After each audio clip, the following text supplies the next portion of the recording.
In February of 2012, I sold my company, iContact, for $169 million.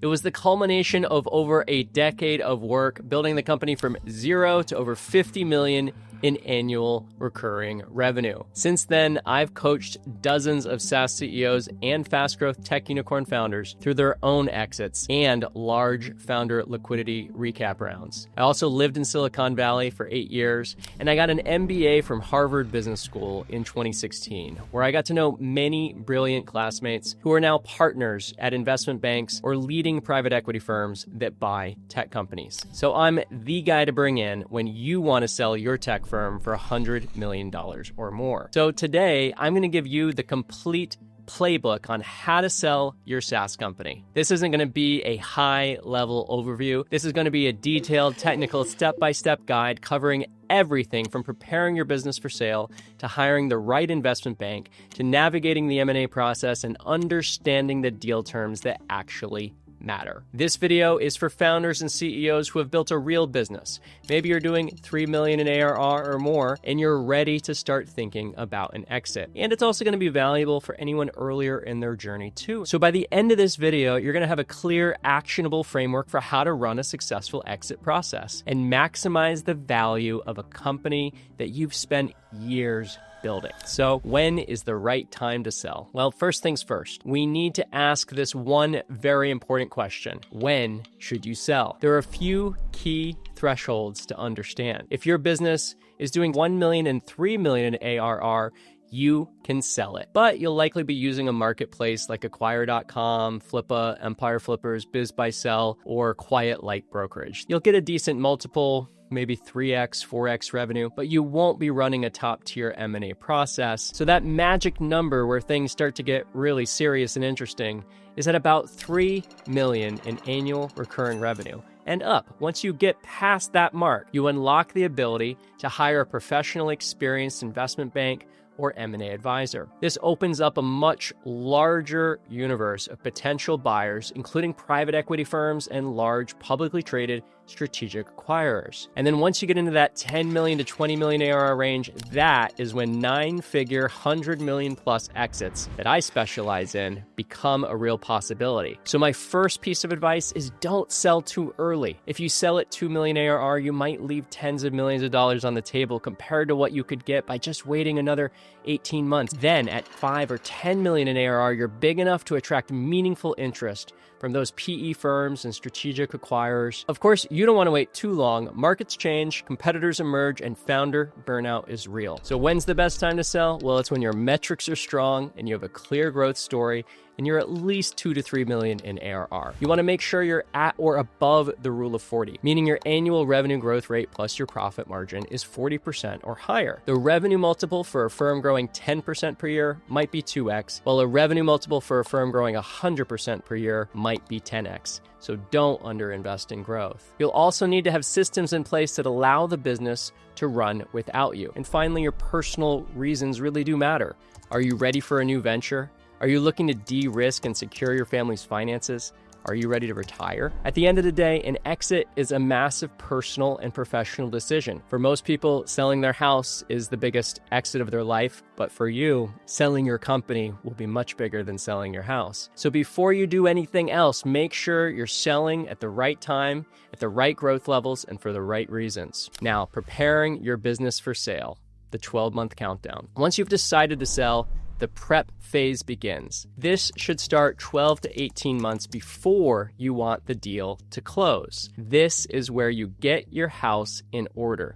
You get those 2025 or 2026 or 2027 financials audited. You get your financial forecasts made. You get your team built. You make sure your company can run without you, and you obsess over your metrics. Buyers in the diligence phase are going to scrutinize every number, so you got to know them cold. Now, one of the most important metrics is your gross revenue retention, your GRR. These metrics together show how much revenue and accounts you retain from your existing install base. Buyers will see a high GRR as a sign of a sticky product and a stable business. Look closely at your net revenue retention, which also includes expansion revenue from upsells and cross-sells. A high NRR demonstrates growth potential within your existing customer base, and it means you have the right land and expand motion. Of course, you need to track your account churn rate, customer churn, and revenue churn. And your CAC, your customer acquisition cost, is a critical component for proving the profitability of your model. You want to look at your lifetime value, LTV to CAC ratio, and make sure that you have at least a 6-to-1 ratio, or if you're venture-backed,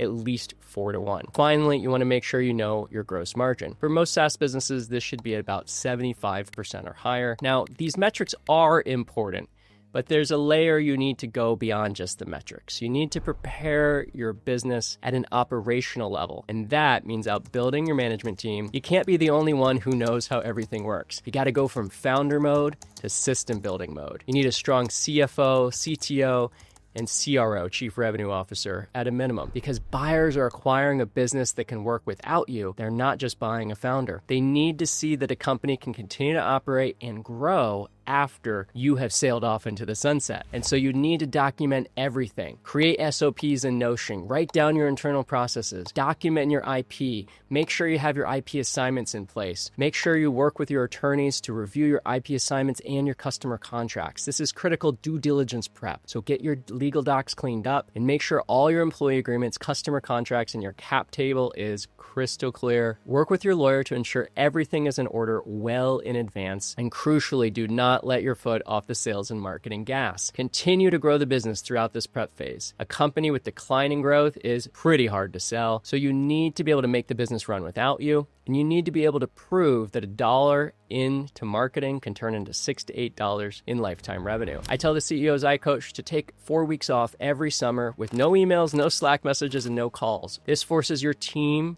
to build systems that do not rely on the CEO and founder, and it's the ultimate test of whether you've built a scalable organization. So take some time off. It might be the best thing you've ever done for your business, and make sure the company's stronger when you get back than when you left. The next topic is to hire the right investment bank. An investment bank might also be called an M&A advisor. About 6 to 12 months before you want to close a sale, it's time to hire an M&A advisor. This is the single most important decision you'll make in the entire exit process. Don't try to do this yourself to save 3 or 5%. A good advisor is going to create a competitive process that will often increase your final sale price by 20, 40, 50% or more. That 2 to 5% investment bank commission is almost always worth it. This M&A advisor does several critical things. They help you with valuation range. They help create the marketing materials and slide deck for your company. They run the outreach to potential buyers, and they help lead the negotiations and process on your behalf. So how do you choose the right investment bank? Well, first they have to have deep experience in the vertical that you're in. So if you're a SaaS company,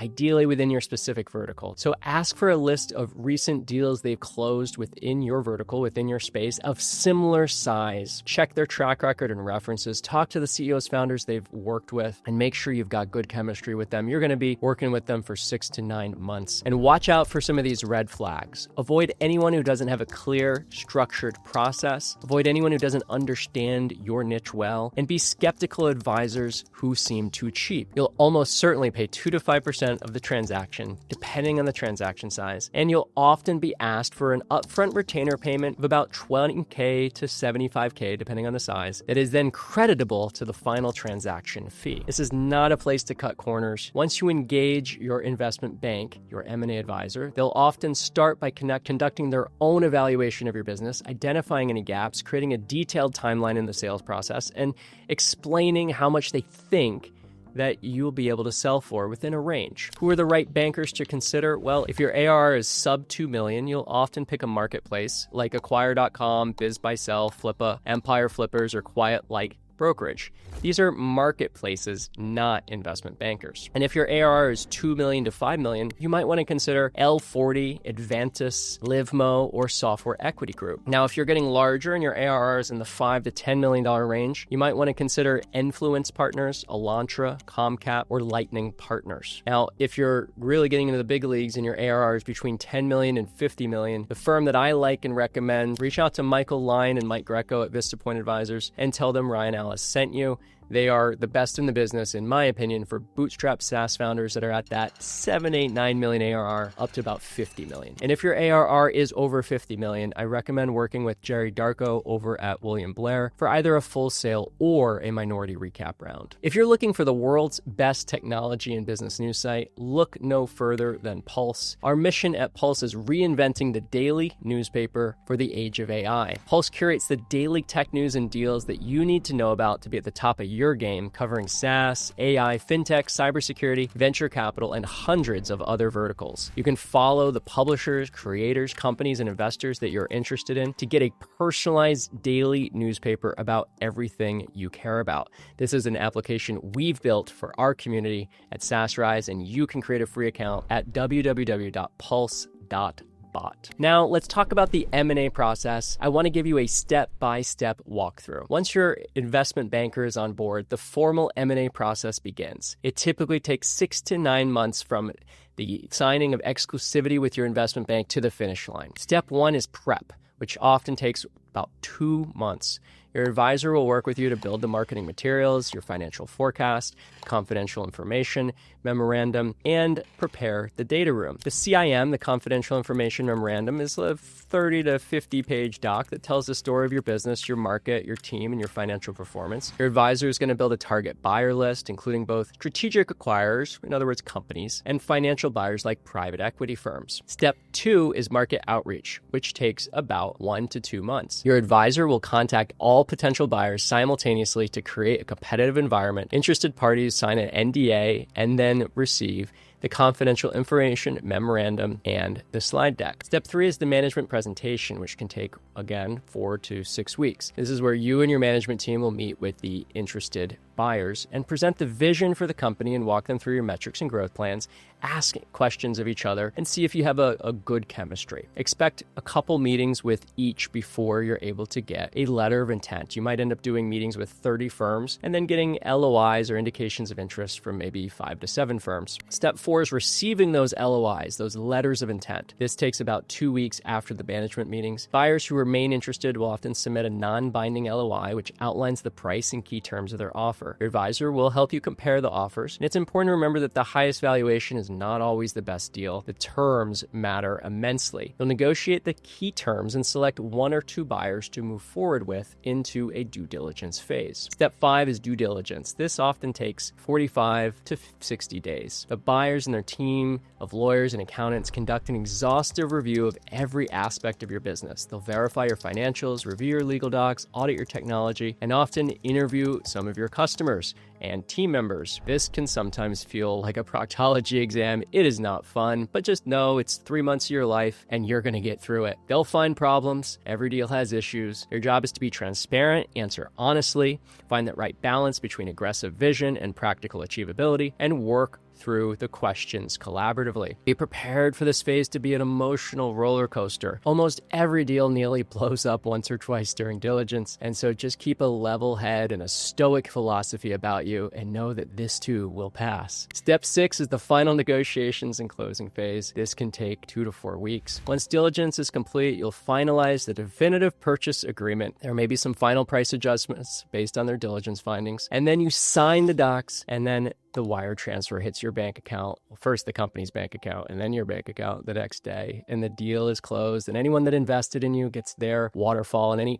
option holders that are in the money get their waterfall, their payout, and then the deal is closed. Understanding key deal terms. Now, if you remember earlier, I said that terms matter more than price, but you might not understand the reasons behind that, so let's take a closer look into why that actually is. The headline valuation number in an LOI is just the starting point. It's the structure of the deal that determines how much you actually walk away with initially and over time. So first, let's understand the purchase price structure. Is it all cash at close, or is there an equity component where you receive stock in the acquiring company? Is there an earnout over time, or do you get all your money up front? An earnout is the portion of the purchase price that you only receive if the business hits certain performance targets after the sale, so it's not guaranteed. Buyers use earnouts to de-risk the deal for themselves. As a seller, you should be very cautious about large earnouts, as you might not have control over the budgets and resources resources needed to hit those actual targets post-acquisition. Now, if you're selling to a PE firm, a private equity firm, you'll likely encounter rollover equity. This is when you roll over a portion of your ownership into the new company, typically 10 to 30%. This means you get a second bigger bite of the apple, a second payday when the PE firm 3 to 7 years later sells the business again. So pay also close attention to that employment agreement you'll get from the acquirer. How long are they going to ask you to stay with the company? What's your role and compensation? And review that non-compete clause carefully. Understand indemnification and the terms of the escrow. Indemnification determines what you and your other shareholders are liable for if something goes wrong after the deal closes. And there's often a holdback. So the escrow is sort of an agent that holds the money in the interim. And the holdback is the portion of the purchase price, usually 10 to 15%, that's held back for 12 to 18 months to cover any potential lawsuits, claims, or inaccurate financial reporting. These terms can have a massive impact on your net proceeds from the sale. And your M&A advisor and your lawyer are your most important allies in negotiating these points, so keep that in mind. So that is the complete step-by-step process for selling your SaaS business. You can go back on this video and review any sections from this as you navigate the process. This can be a long and complex journey that from start to finish can take a year, but with the right preparation and the right team, you can achieve a life-changing outcome. With that said, if you're a founder with a business doing over $5 million in ARR and you're starting to think about an exit, come join us over at SaaSrise. We'd love to help you. We help founders prepare for this exact process. We'll help you get your metrics in order, connect you with the right M&A advisors for free who we've seen do great work for our other members, and you'll be in a weekly mastermind with other founders who are on the same journey. So if that sounds like you, click the link in the description to learn more and apply to join the SaaSrise community so I can support you directly. And if you're still building to the place where you're ready to exit and you're still learning, then go ahead and click this video to see how Clay.com, one of the biggest and fastest growing software companies in recent years, is actively operating at over 100 million ARR run rate. So you can copy what they're doing and apply it to your own SaaS business. I'll see you over there.